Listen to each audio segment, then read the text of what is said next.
주일 예배를 하나님께 드리겠습니다. 여호와께 감사하라. 그는 선하시며 그의 인자하심이 영원함이로다. 아멘.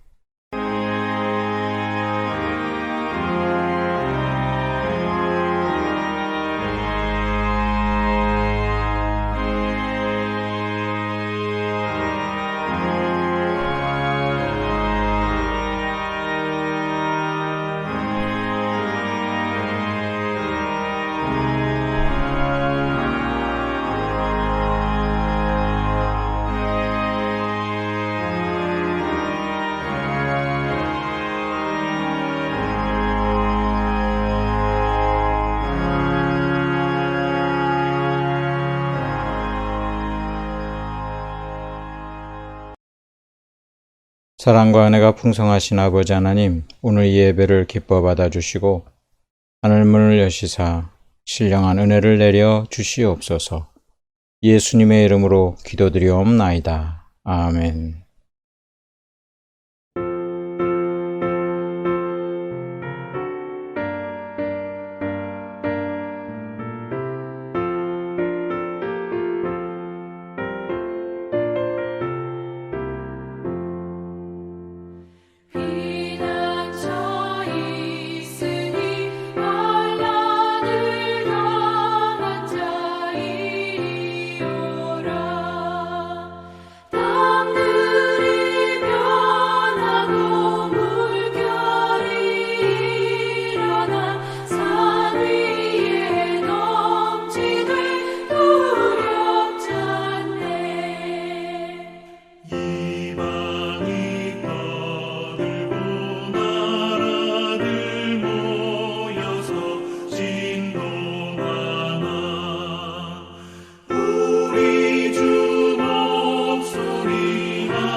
사도신경으로 신앙 고백 드리겠습니다.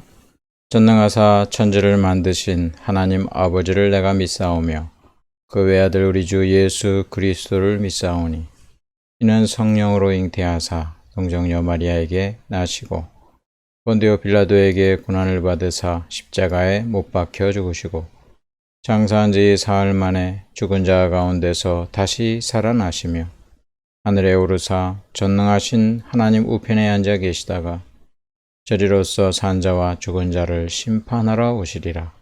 성령을 믿사오며 거룩한 공예와 성도가 서로 교통하는 것과 죄를 사하여 주시는 것과 몸이 다시 사는 것과 영원히 사는 것을 믿사옵나이다. 아멘. 한 주간 하나님의 은혜 감사 기도와 우리의 죄와 허물을 회개하는 기도를 드릴 때에 예수 그리스도의 보혈의 공로 의지하여 이 시간 기도하고 우크라이나 전쟁이 속히 끝나도록 그리고 평화가 임하도록 또 우리나라 위정자들을 위해서 안정과 평안을 위해서 이 시간 다 같이 함께 기도 드리겠습니다.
예수님의 이름으로 기도드리옵나이다. 아멘.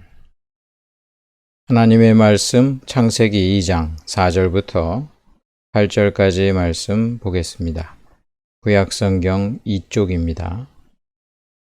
창세기 2장 4절부터 8절 말씀 봉독하겠습니다.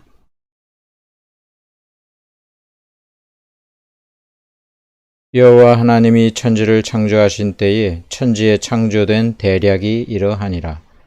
여호와 하나님이 땅에 비를 내리지 아니하셨고 경작할 사람도 없었으므로 들에는 초목이 아직 없었고 밭에는 채소가 나지 아니하였으며 안개만 땅에서 올라와 온 지면을 적셨더라. 여호와 하나님이 흙으로 사람을 지으시고 생기를 그 코에 불어넣으시니 사람이 생명이 된지라. 여호와 하나님이 동방의 에덴에 동산을 창설하시고 그 지으신 사람을 거기 두시고. 아멘. 하나님의 숨결 따라 제목으로 하나님의 말씀 나누겠습니다. 할렐루야, 평안하시기를 주님의 이름으로 축원합니다. 그 옛날에 그 서당 아시죠? 그 서당에서 그 종아리 때리는 매를 걸어 놓았습니다. 이제 뭔가 잘못된 일이 생기면 이제 훈장 선생님이 야 가지고 와라 이러면 이제 매 가져와야죠. 매는 그 스승이 갖다 놓은 거예요. 이거 뭐 없애버릴 수도 없고 또 피할 길이 없어요. 매는 잘 맞아야 그 끝이 나게 됩니다. 여러분, 우리에게 있어서 징계가 있을 때가 있어요. 또 여러 가지 그 환난이나 어려운 때가 있는데 일단은 우리가 할 수 있는 최선의 방법 중에 하나는 그것이 만약에 징계라고 한다면 그 징계는 우리가 달게 맞아야 됩니다. 다행히 하나님께서는 우리를 사랑하시기 때문에 징계는 사랑하는 사람에게 때린다고 했잖아요. 그러니까 그 매를 순순히 맞으면 그 매가 끝나고 하나님의 그 회복이 있으니까 매를 맞을 때는 순하게 맞아야 합니다. 성경에 그 미가서에 이런 말씀이 있어요. 미가서는 그 심판과 구원을 그 주요 내용으로 하는데 한마디로 매 맞고 회복된다는 얘기예요.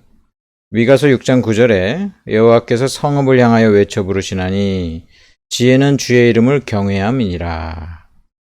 너희는 매가 예비되었나니 그것을 정하시니가 누구인지 들을지니라. 이 말씀이 그 개역 그 한글판 옛날에는 뭐라고 번역을 해놨냐면 너희는 매를 순히 받고 순순히 받으라는 거죠. 그런 식으로 어느 정도 그 의역을 해놨습니다. 너희는 매를 순히 받고 그것을 정하신 자를 순종할지니라. 이렇게 되어 있습니다. 원문으로 보면은 여기 막대기가 있다. 그 때리는 막대기가 있다. 이거 누가 갖다 놨을까? 이렇게 이제 그 묻는 것과 마찬가지 내용이. 자, 여기 막대기, 우리를 때리는 막대기가 있는데 이거 도대체 누가 갖다 놨을까? 하나님이시죠. 그러니까 하나님이 맺으신 것은 그냥 잘 맞고 지나가야지. 뭐 하나님이 정하신 것은 우리가 순순히 맞을 때 오히려 빨리 끝나고 또 그 이후에 하나님의 그 회복이 있다라는 것을 우리에게 가르쳐 주고 있습니다. 뭐 안 맞으려고 해도 안 맞을 수도 없고 안 맞으려고 하면은 더 아파요. 그러니까 덜 아픈 방법은 징계나 여러 가지 어려운 일이 있을 때 그건 하나님의 그 섭리 가운데 있음을 알고 우리가 순순히 받는 수밖에 없습니다. 오늘 제목이 하나님의 숨결 따라 이렇게 되어 있죠. 하나님과 같은 그 호흡하는 우리가 나아갈 때 하나님과 같이 나아가는 우리가 하나님과 함께 가는 것이 제일 나은 길이기 때문에 하나님의 그 호흡하심처럼 우리도 함께 호흡하면서 함께 그 일을 잘 해나가는 것이 하나님을 믿는 저와 여러분의 본분일 줄 압니다. 오늘 본문은 그 인간의 그 본질에 대해서 이야기를 좀 하고자 원합니다. 지금 영혼에 대한 시리즈죠. 인간의 본질이 어떻게 해서 하나님과 그 연결되어 있는지를 하나님 말씀을 통해서 나누고자 합니다. 오늘 하나님께서 천지 창조하시고 특별히 인간을 창조하시는 내용이에요. 이 인간을 창조하실 때 오늘 이 7절을 한번 보겠습니다. 여호와 하나님이 땅의 흙으로 사람을 지으시고, 이 흙이라는 말이 아다마라는 말입니다. 히브리어 아다마라는 말에서 사람을 지으시고, 사람은 아담이라는 그 말은 첫째로 보통 명사로서 인간이란 뜻이에요. 사람이란 뜻이고, 그 다음에 두 번째는 최초의 인간인 아담을 두 번째로는 이제 뜻한다고 이야기할 수 있겠어요. 그러니까 최초의 사람의 이름도 아담인데 이 사람이라는 말 자체가 아담이에요. 그래서 근데 이 아다마라는 흙에서 나온 존재이기 때문에 아다마가 아담으로 이렇게 나와 있습니다. 자, 인간은 흙으로 지음을 받았는데 생기를 그 코에 불어넣었다. 이 생기는 살아있는 생, 그 다음에 이 기가 이게 굉장히 중요한 거예요. 이 기로 번역된 것이 호흡, 숨, 네마시아라는 말인데 이 호흡, 숨이라는 말이 아주 중요한 거예요.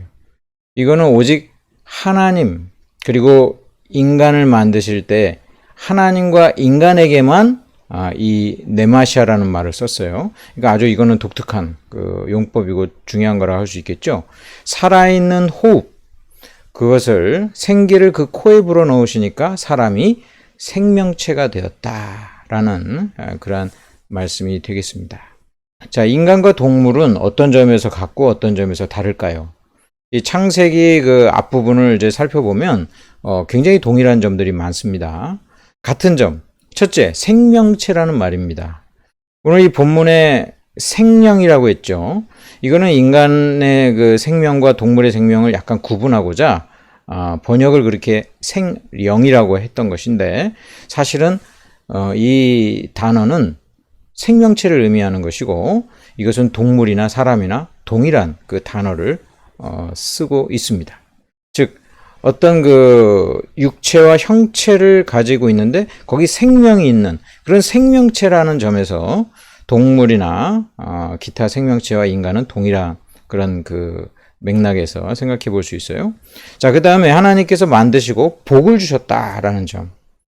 그래서 인간뿐만 아니라 이 세상의 모든 생명체들은 하나님의 은혜에 덧입어서 은혜에 힘입어서 살아가는 거예요. 다 복을 받은 그런 존재입니다.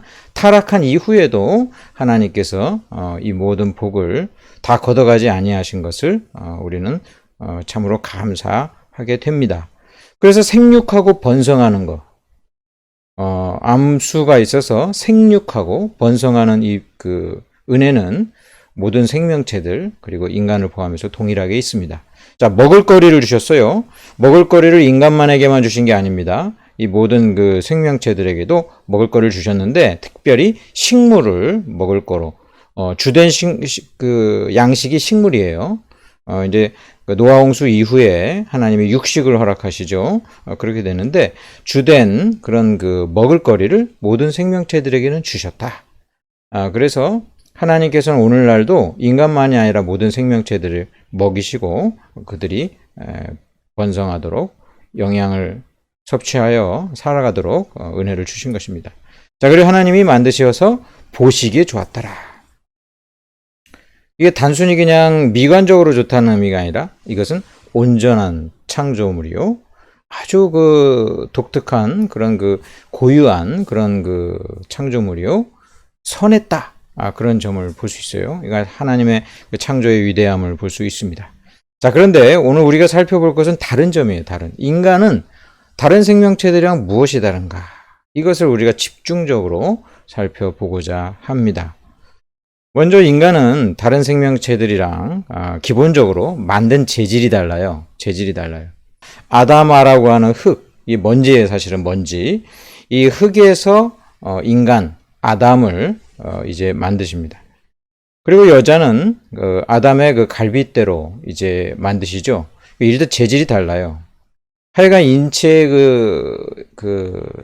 이 신체, 육신은 아주 독특하고 정교하고 고등한 그러한 존재라 할 수 있습니다. 그런데 사실 재질이 다르다는 것은 이제 우리가 앞으로 살펴볼 그 내용 중에서 가장 그 독특한 부분은 아니라고 이야기할 수 있어요.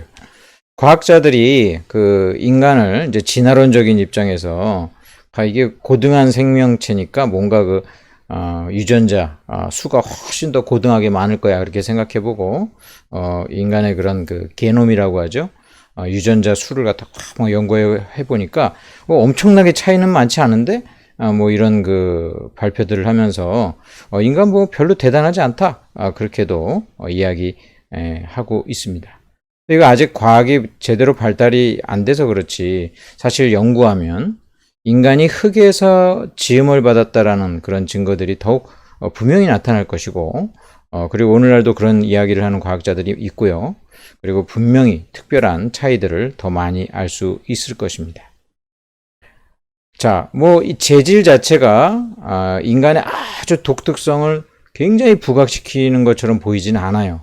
뭐 그 재질이 그렇게 중요하다면 뭐 흙보다는 여성이 훨씬 낫겠죠. 갈빗대라는 그 뭐 어떤 분은 그런 식으로 설교도 하던데 뭐 갈빗대로 더 지음받았으니까 훨씬 더 재질이 좋다 뭐 이런 얘기도 하는데 그런 부분은 그렇게 중요한 것이 아니고 남자와 여자를 동등하게 만들었다라는 그런 그 의미가 더욱더 있고 하나님은 인간을 다른 생명체들이랑은 다르게 독특하게 지으셨다라는 것을 이 만든 재질을 통해서도 볼 수 있습니다. 그리고 우리가 이제 여기서 생물학적인 특징을 좀 다루면서 남녀에 대한 그 창조 부분을 우리가 살펴보고자 원합니다.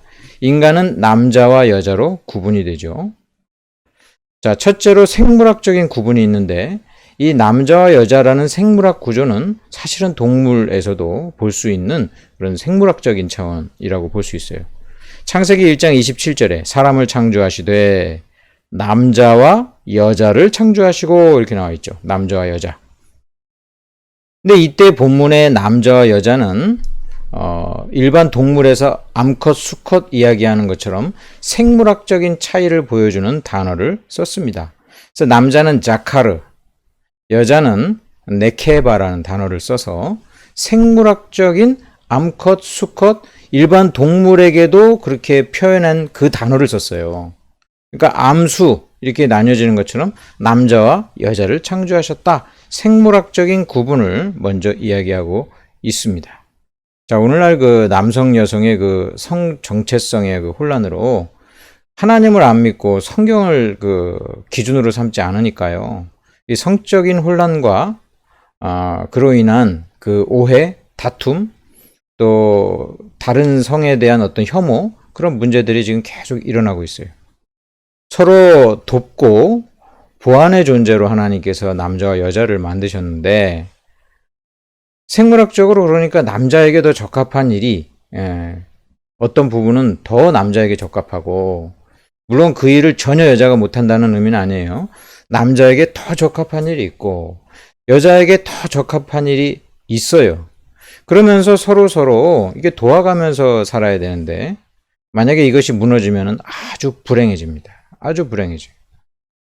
아무래도 힘 좀 더 써야 되는 그런 그것은 남자가 해야 되겠고 또 남자가 못하는 매우 창의적이고 독특하고 생산적인 일을 여성들이 또 하지 않습니까?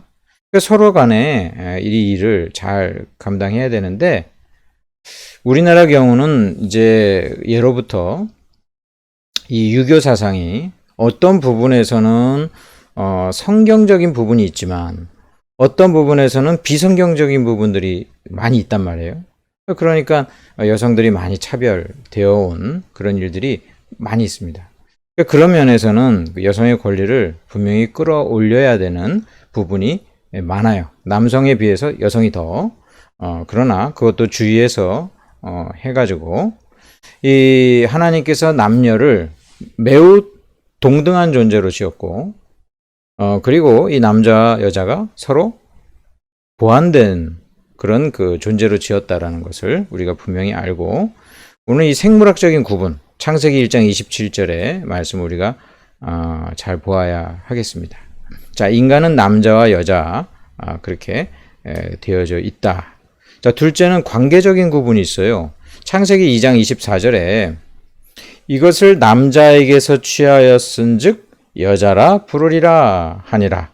이 말씀이 나와요. 여기서 남자와 여자. 우리나라 단어는 아까 그 창세기 1장 27절과 똑같죠?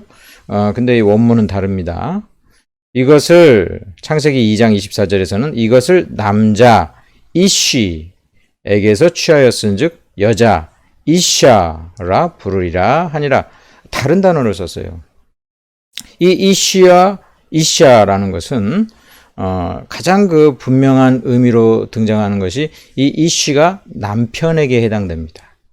그럼 이샤는 아내라는 그런 의미가 강하게 나타나는 단어예요. 자, 창세기 1장 27절에 남자와 여자를 생물학적으로 구분했다면, 암수로 생물학적인 구분을 했다면 2장 24절에서는 관계적인 측면, 남편과 그 아내로서 이렇게 구분하고 있는 것입니다. 참 요즘 그 동성연애자들 그런 그 논란이 많이 일어나면서 서구에서 쓰는 성에 굉장히 그 중요한 단어가 젠더라는 거죠. 일반적인 생물학적인 성에 대해서 이야기하지 말고 젠더를 얘기하자. 사회 안에서의 성을 얘기하자. 그러니까 어떤 사람이 나는 남성인데도 본인은 여성으로서 그 사회에 자기는 존재하고 싶다. 그럴 때는 생물학적인 것은 남자래도 나는 여자로 그 사회에서 받아들이고 싶다. 이런 의미에서 이제는 그 젠더라는 말을 세상 사람들이 많이 쓴단 말이에요. 근데 오늘 이 성경에는 놀랍게도 생물학적인 그런 구분도 하고 있고 관계적인 이런 구분도 남성과 여성을 분명히 하고 있는데, 자 보세요. 생물학적인 남성, 이제 아담이에요. 첫사람 아담이겠죠? 그럼 창세기 2장에 나오는 이쉬, 이 그 관계적인 측면에서의 이 남자 누구예요? 아담이에요. 그러니까 성경은 이게 동일하다는 것을 보여주고 있어요. 생물학적으로 남성이 남편이고 생물학적으로 여자인 존재가 여성으로서 아내다라는 것을 분명히 보여주고 있는 거예요. 이게 동일한 것이지 어떤 그 젠더의 성, 사회적 성이라고 해가지고 생물학적인 차원과는 다르게 내 마음대로 성을 정한다면 그건 성 정체성의 혼란이 오는데, 성 정체성의 혼란은 이 사회의 모든 본질의 그 뿌리를 흔드는 거예요. 이 세상에 인간이 있는데 그 인간이 남성과 여성으로 있는데 그 남성과 여성의 그 관계, 그 경계가 모호해진다. 이거 그 사회 근본을 갖다 흔드는 것이기 때문에 이 부분에 있어서 동성연애라든지 남성과 여성이 서로 보완적인 존재가 아닌 것을 주장하다가 결국은 남성 혐오나 여성 혐오, 오늘 지금 그 우리나라에 있는 어떤 그 분열의 그런 모습으로 나간다면 그것은 잘못된 것이라고 이야기할 수 있겠습니다. 오늘 하나님께서는 창세기 2장 24절 같은 경우는 남자 이쉬에서 여자 이샤라 부르리라 이렇게 나와 있잖아요. 이 발음도 이게 비슷한 거예요. 이쉬니까 이쉬에서 취했으니까 이샤라고 부른다. 이샤. 이게 왜 발음을 이렇게 비슷하게 했겠어요? 남녀 간의 철저한 그 동등성에 대해서도 보여주고자 하는 그런 의도가 분명히 있다고 보여지는 것입니다. 그래서 오늘 이 그 성경을 통해서 인간은 하나님이 흙에서 만들었는데 다른 창조물과 다른 재질로 만들었고 남자와 여자로 만들었다. 그렇게 우리가 잘 보면서 이해를 해 나가야 되겠습니다. 그런데 우리가 지금 오늘 살펴볼 것은 이 재질보다 더 중요한 게 있어요. 인간의 그 독특성은 이런 그 만든 재질보다 더 중요한 데 있습니다. 하나님께서는 오직 인간만 독특한 존재로 만드셨습니다. 인간만 영적이며 인격적인 존재로 만들었습니다. 자, 하나님이 만드신 그 과정을 보면 코에 생기를 불어넣어 그랬죠? 여기 생은 살아있는 그런 뜻이고, 이 기가 중요하다는 거 얘기했어요. 기는 숨을 뜻해요. 호흡. 이 네마샤가 오직 하나님과 인간에게만 사용했습니다. 일반적으로 루아흐라는 영을, 그 영이라는 단어가 놀랍게도 동물에게도 이렇게 쓰이고, 이렇게 막 혼이라는 단어와 이렇게 교호적으로 번갈아 가면서 막 쓰이기도 해요. 그런데 이 네마샤, 오늘 이 단어, 생기에서 이 기, 숨, 호흡이라는 이 단어는 오직 하나님과 인간에게만 사용한 것입니다. 그러니까 오직 인간만 하나님의 숨을 받았다라고 오늘 성경은 말을 하고 있는 거예요. 다른 모든 생명체들처럼 우리도 똑같은 생명이 있는 것인데 아주 독특하게 그 생명을 받을 때 하나님의 숨을 받았다. 하나님만이 갖고 있는 그 숨을 인간에게 주시는 그러한 부분을 분명히 밝히고 있어요.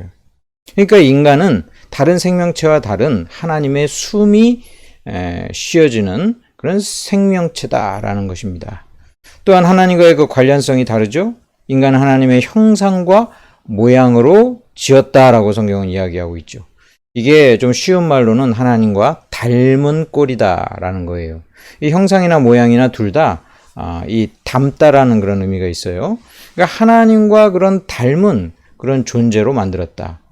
이 세상에 인간만이 하나님의 형상과 모양을 갖고 있거든요. 그러면 인간만이 하나님의 닮은 꼴이다. 그럼 무엇을 닮았겠어요? 하나님은 영이시기 때문에 신체가 없잖아요.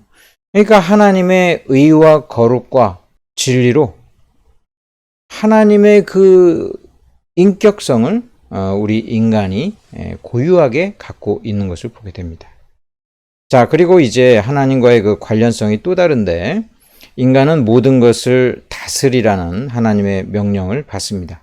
그러니까 하나님께서 창조주로서 이 세상을 다스리는 통치자, 주권자로서 그 하나님의 그 능력과 권위와 주권이 성경에는 아주 중요한 것으로 나와요.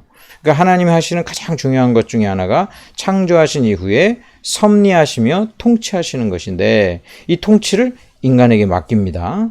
그래서 인간은 하나님을 마치 대리해서 이 세상을 다스리는 그런 모습으로 나타나가지고 하나님께서 창세기 1장 28절에 충만하라, 정복하라, 다스리라 문화명령이라고 일컫는 이러한 명령을 통해 하나님만이 하시는 그 통치를 인간에게 맡겨서 하게 하셨던 것입니다. 자, 여기서 인간을 일반적인 생명체들이랑 동일한 그 부분이 있지만 매우 독특한 부분 바로 나오는 것인데 바로 하나님과 인간은 인격적인 교통과 교제를 하기 위해서 하나님의 그 고유한 숨을 넣으신 생명체가 되게 하시고 또 그러하여금 하나님의 닮은 인격성을 갖게 하시고 그리고 하나님과 같은 통치를 하도록 하셨다라는 거예요. 인간은 인격이 있는 영혼이다. 인격이 있는 영적 존재다. 이렇게 우리는 이야기할 수 있겠습니다. 그러니까 오직 사람에게만 하나님과 교통하는 이 인격적인 영이 있는 것입니다. 그래서 영이신 하나님, 그건 하나님은 이제 창조주의 영이시고 우리는 피조된 영이지만 그 영적인 교통이 가능한 그런 인격적인 교통이 가능한 존재로 인간을 만드셨기 때문에 이것은 사람만에 갖고 있는 고유한 영역이에요. 근데 이것이 인간의 본질이라는 거예요. 만약 이것을 잃으면 어떻게 돼요? 다른 동물들, 짐승들이랑 똑같은 거예요. 간혹 사람이 그 마음에 안 믿는 사람들도 양심이 있잖아요. 안 믿는 사람들도 하나님의 형상이 있습니다.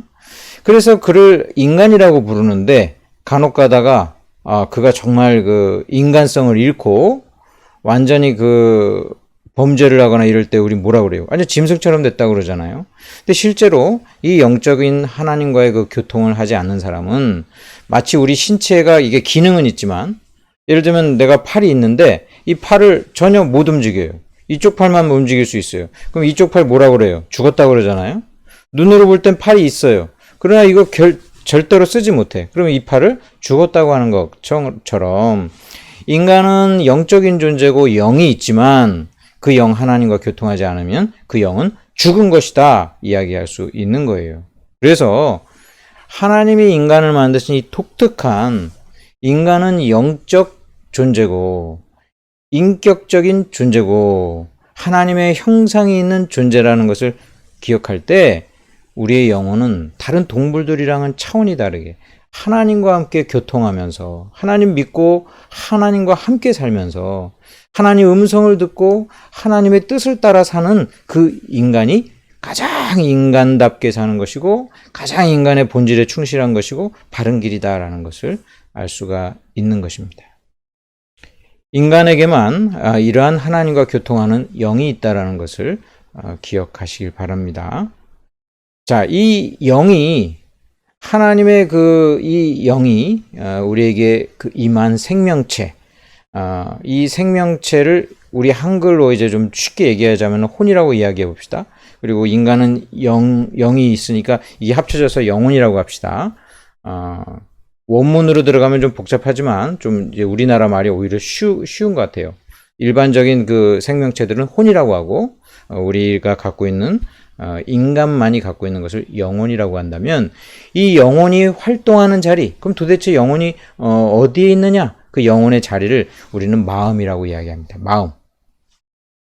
이 마음은 그 영혼의 자리로서 영혼이 활동하는 영적이고 인격적인 것을 드러내는 자리다 이렇게 이야기할 수 있어요. 그러면 영혼이 실제적으로 이제 그 나타나는 그 영적인 그것이 실제적으로 나타나는 것이 마음인데 그 마음이 어디에 위치하는지는 우리는 그 말하기가 좀 어렵습니다. 이거를 그냥 그 하나님 안 믿는 사람들은 모든 마음이 다 뇌에 있다고 많이 생각하겠죠. 이 뇌에 많이 있다.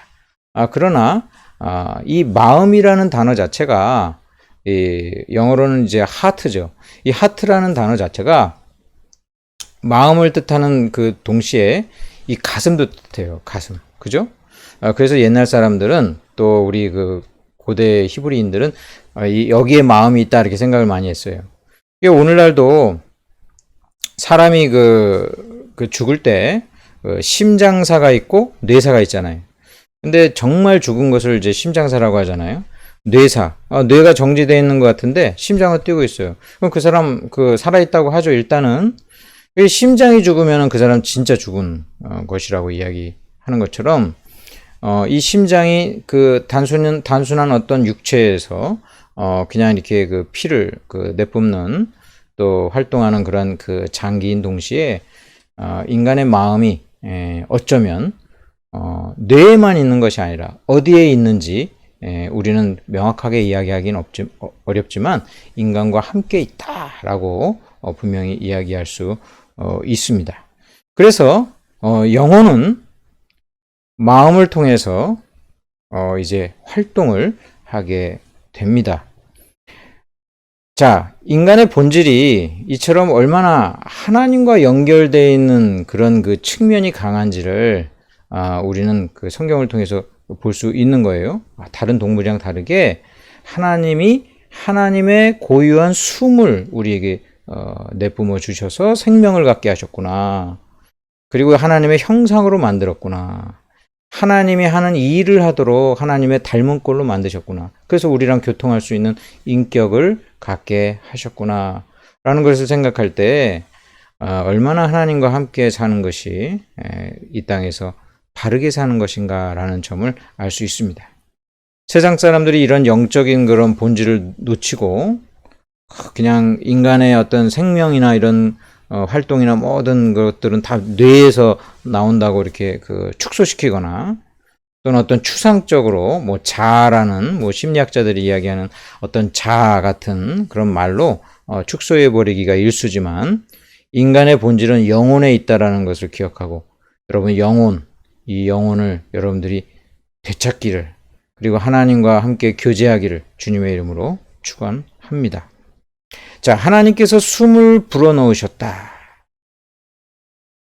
하나님의 숨을 부르셨다라는 이 생기에서 자신의 영을 분여하셔서 생명을 주셨다라고도 이야기할 수 있어요. 하나님은 오직 유일하신 영이신데 그 영이신 하나님께서 숨을 불어 넣으시면서 우리에게 생명 주신 것이니 우리는 하나님의 은혜와 능력으로 기동하고 또 인간으로서 존재하게 되었으니 이제 하나님과 함께 살아야 되는 것입니다. 영이신 하나님께서 기뻐하시고 원하시는 대로 우리도 따라서 살아야 되고 하나님의 그 의지에 맞춰서 우리 의지도 맞추고 그리고 하나님의 그 고유한 성품에 따라 우리도 하나님적인 것을 드러내면서 살아야 할 것입니다. 여러분 영혼이 있는 자리가 마음이라고 그랬죠? 이 마음으로부터 결국은 어떤 행동이 나오죠? 그 행동의 그 결과가 결국 하나님께 영광을 올려드리거나 또 하나님을 욕되게 하거나 죄로 나타나거나 의로 나타나거나 선하게 나타나거나 악하게 나타나거나 이렇게 되는 거죠. 그 모든 행동들은 마음에서 왔고 그 마음은 그 영혼으로부터 이제 그 움직여진 것이니까 결국 어떤 사람이 좋은 사람이냐 안 좋은 사람이냐 그 영혼이 어떠냐에 따라 결정이 된다고 할 수 있겠어요. 그래서 우리의 그 영혼을 정말 하나님 안에서 하나님이 원래 만드신 그 영혼으로 보존하고 회복시키고 그렇게 활동하도록 하는 것이 우리에게는 매우 중요합니다. 이 영혼의 이 생명력, 인격성을 가진 영적 생명력이 하나님의 숨에 의해서 됐다고 그랬어요. 하나님의 숨. 이 하나님의 숨이 이렇게 불어지는 그 방향대로 우리가 움직일 때 우리의 영혼이 잘 되고 또 바른 삶을 살고 그에 따른 행동과 결과도 좋다라고 이야기할 수 있겠어요. 여러분 행글라이더가 어떤 원리로 날아가죠? 바람을 타고 날아가는 거잖아요. 바람을 타고 날아가는 거예요. 하나님의 영, 이 루하흐라는 이 단어는 루아흐는 숨이라는 호흡이라는 뜻도 있지만 바람이라는 뜻도 있습니다. 그래서 성령이 그 바람처럼 역사하신다. 이 바람으로 비유가 많이 되는 거예요. 그 하나님의 이 숨, 그 하나님의 그 영, 루아흐가 딱 가는 그 방향대로 가면 이제 잘 날아가는 거예요. 행글라이더가 그 순풍을 맞아가지고 쭉 날아가는 것처럼 잘 갈 수 있어요. 그런데 행글라이더가 반대로 돌풍을 맞고 역풍을 맞으면 어떻게 돼요? 그냥 꼬꾸라져서 그는 아주 큰 위험에 부딪히게 될 것입니다. 하나님의 숨결에 따라 우리가 살아야 합니다. 하나님의 숨결에 따라 하나님의 숨의 방향대로 하나님 뜻대로 우리가 살아야 인생을 잘 살 수 있어요. 믿음과 순종으로 사는 것입니다. 하나님께서는 이러한 사람들을 원하시고 지금도 찾고 계십니다. 그래서 하늘에서 자신이 주신 이 숨대로 그 생명을 살아가는 사람들을 찾고자 하늘에서 보는데 성경에 보니까 그런 사람이 하나도 없다고 얘기합니다. 하나도 없다. 이사야서 53장 2절에 보면은 하나님이 하늘에서 인생을 굽어 살피사 지각이 있는 자와 하나님을 찾는 자가 있는가 보려 하신즉 각각 물러가 함께 더러운 자가 되고 선을 행하는 자 없으니 한 사람도 없도다. 로마서 3장 11절에 깨닫는 자도 없고 하나님을 찾는 자도 없고 하나님이 원하시는 숨결 따라 하나님이 주신 생명력을 살아가는 사람 하나님께서 하늘에서 보시니까 없어요. 영인 존재인 우리가 본래 그 우리의 그 존재의 기원이신 참 영이신 하나님을 찾아야 되는데 추구해야 되는데 그리고 교통해야 되는데 그러지 않는다는 거예요. 그러니 인간의 본질을 이루지 못하고 인간답게 살 수가 없는 것입니다. 인간으로서 살지 못하다면 하나님께서 인간으로서 살 때에 주시는 그 평강과 진리와 은혜가 그에게 있을 수가 없어요. 결국은 동물적인 삶으로 결국은 귀결된다 이야기할 수 있겠습니다. 성경은 하나님의 숨결 따라 산 사람들이 나옵니다.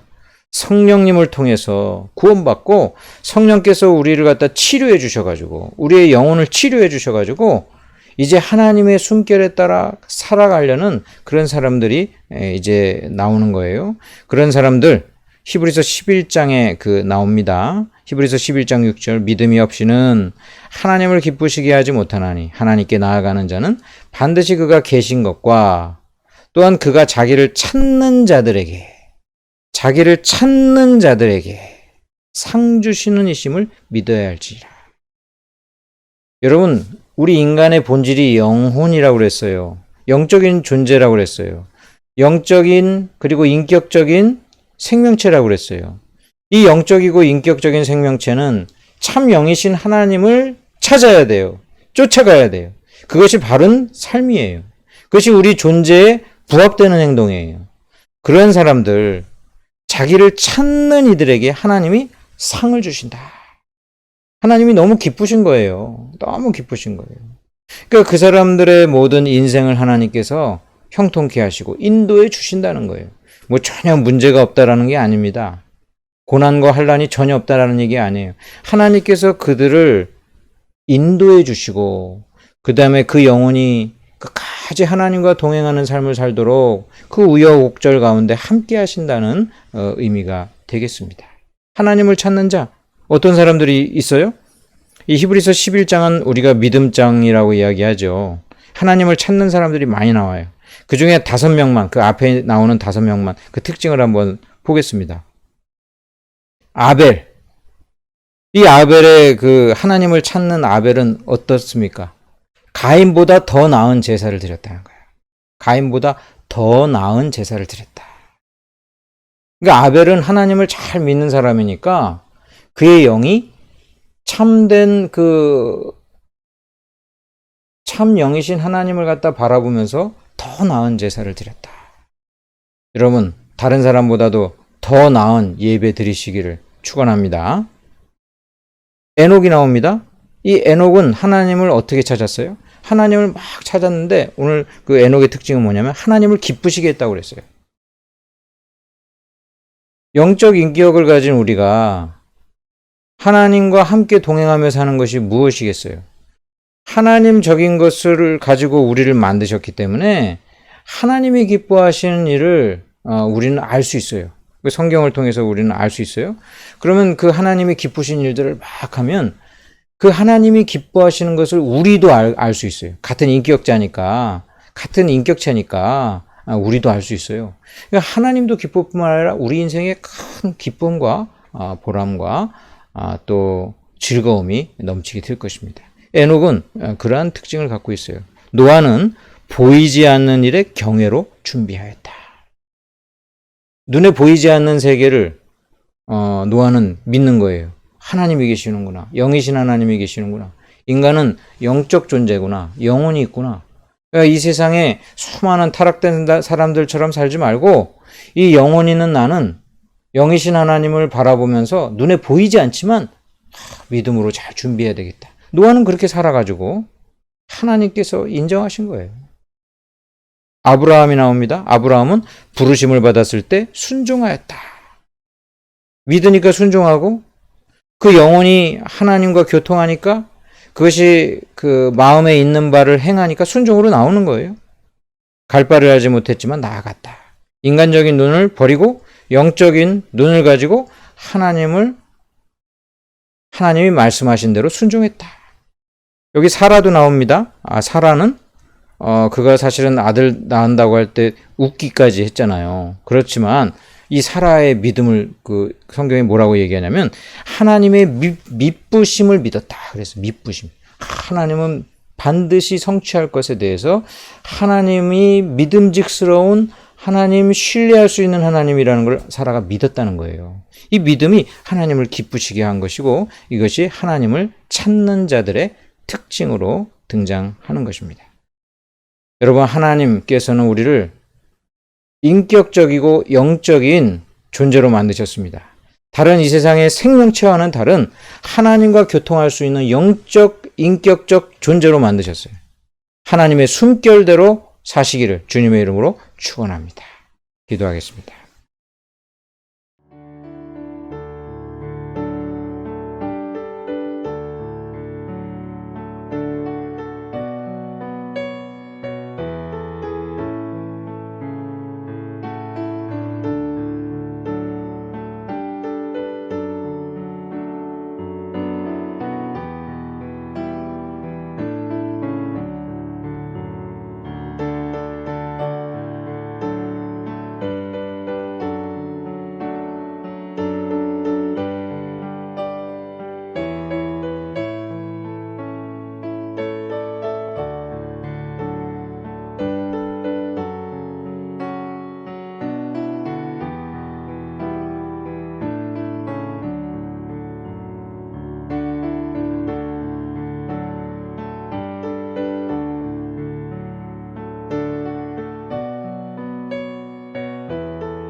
예수님의 이름으로 기도드리옵나이다. 아멘.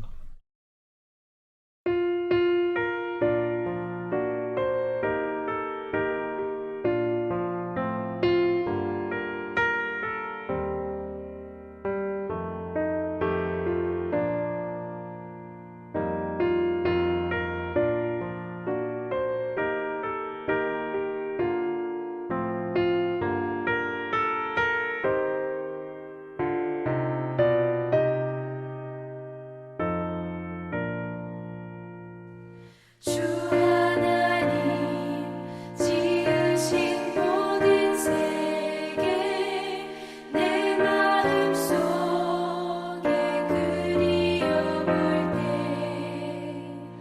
하늘의 별 울려 퍼지는 외성 주님의 번뇌 우주에 찬네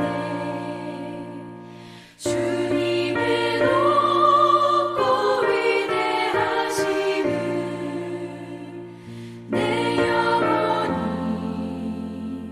찬양하네 주님의 높고 위대하심을 내 영혼이 찬양하네 숲속이나 험한 산 골짜기에서 지저 귀는 저 새소리들과 고요하게 흐르는 시냇물은 주님의 솜씨 노래하도다. 주님의 높고 위대하심을 내 영혼이 찬양하네 주님의 높고 위대하심을 내 영혼이 찬양하네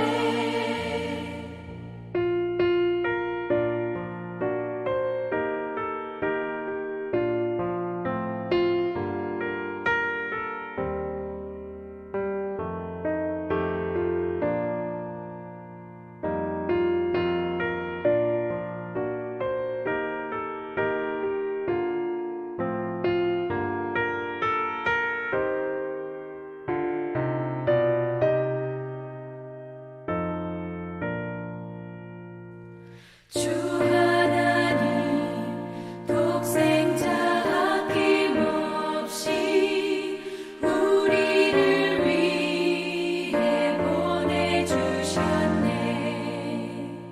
십자가에 피 흘려 죽으신 주 내 모든 죄를 대속하셨네 주님의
아버지 하나님 참으로 감사를 드립니다. 주께서 우리를 만드시고 영적 존재가 되게 하시며 하나님과 교통하게 하시고 하나님과 동행하며 살게 하시니 감사를 드립니다. 이 시간 하나님께 헌금 드려오니 이 모든 헌금을 주님 기뻐 받아주시며 각처에서 하나님께 나아갈 때마다 언제나 하나님 영광 올려드리며 사는 귀한 인생 되게 하여 주시옵소서. 육신이 연약한 자들을 기억하시고 주께서 어루만져 주시며 우리의 영혼이 거듭나 하나님으로부터 새롭게 되며 활력을 얻으며 주님과 더욱 동행하며 사는 귀한 은혜 있게 하여 주시옵소서. 예수님의 이름으로 기도드리옵나이다. 아멘. 축도하겠습니다. 지금은 우리 주 예수 그리스도의 은혜와 아버지 하나님의 크신 사랑과 성령님의 위로교통 충만하신 은혜가 영적이요 인격적인 존재로 지음받은 자로서 하나님과 동행하며 살기를 소원하는 주의 거룩한 백성들 한 명 한 명 위에 이들의 가정과 일터와 하는 모든 일 위에 하나님 앞에 간구하는 기도 위에 각처에서 예배드리는 모든 자들 위에 구원받아야 될 자들 위에 이제로부터 영원토록 함께 있을지어다. 아멘.